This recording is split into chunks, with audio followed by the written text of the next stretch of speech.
Alors, je voulais vous raconter comment un type qui n'a jamais écrit des livres longs, mais qui en a écrit 450 quand même, Georges Simenon, comment il trouvait ses idées et comment il nourrissait son histoire. Je pense qu'il y a un rituel, il y a un sas de décompression pour rentrer dans l'univers de la création. Et donc, s'amuser à dire X écrit comme ça, Y écrivait comme ceci, Z écrit comme ça, dire trouvez votre truc à vous. Repérez quel est votre truc et faites-le. Parce que c'est comme ça que ça marchera. Je prends la scène, mettons Simenon à 50-60 ans, c'est un auteur confirmé, il vend dans le monde entier, il gagne un fric démentiel, donc il mène une vie très agréable, très très agréable. Et puis, à l'intérieur de cette vie très agréable, un jour, son entourage le voit commencer à tourner en rond. Alors on le voit, il dit plus rien, il bougonne, il est dans son coin. Il appelle son médecin qui lui prend la tension. Qui dit « Georges, ça va pas, t'as trop de tension. » Ah, il dit « Je sais, ça va pas. » Bah, tu sais ce qu'il faut faire? Bah oui. Il prend une enveloppe format demi A4. Et puis il prend des atlas. À l'époque, il n'y a pas Internet. Il voit une histoire. Tiens, elle va se passer à Anvers, dans le quartier des Diamantaires. Alors il cherche dans des atlas, le plan d'Anvers, il note des noms.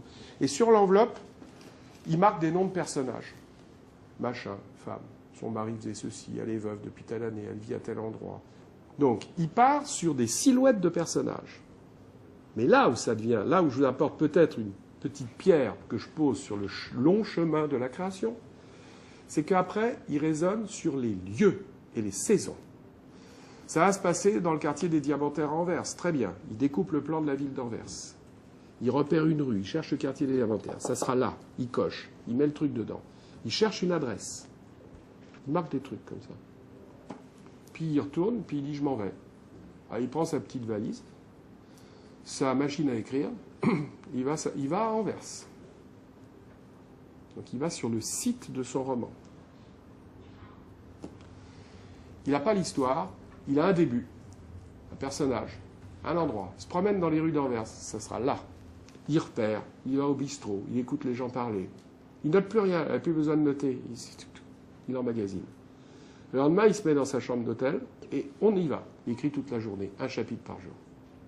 Quand il a fini, il ne lit pas, il pose des trucs. Deuxième jour, deuxième chapitre, troisième chapitre.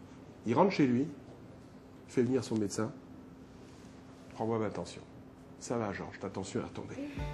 Ouf, sauvé. Le mec, sa tension monte, donc il faut qu'il écrive un roman. Il faut quand même le faire. Moi, j'ai envie d'installer Bruno dans un canapé dans mon salon, d'appuyer sur le bouton et de l'écouter parler parce que tout est passionnant. Il a une culture des auteurs, de leur biographie et une façon de les restituer qui est hyper intéressante. Donc, Mais surtout, je vous raconte l'histoire pour ça. Simenon a construit, si je puis dire, des cathédrales, n'exagérons rien, mais disons, de sérieuses constructions sur 2 ou 3 détails. On néglige l'importance des détails comme déclencheur d'une histoire. On n'a pas besoin d'avoir le plan de la cathédrale avant de poser la première pierre.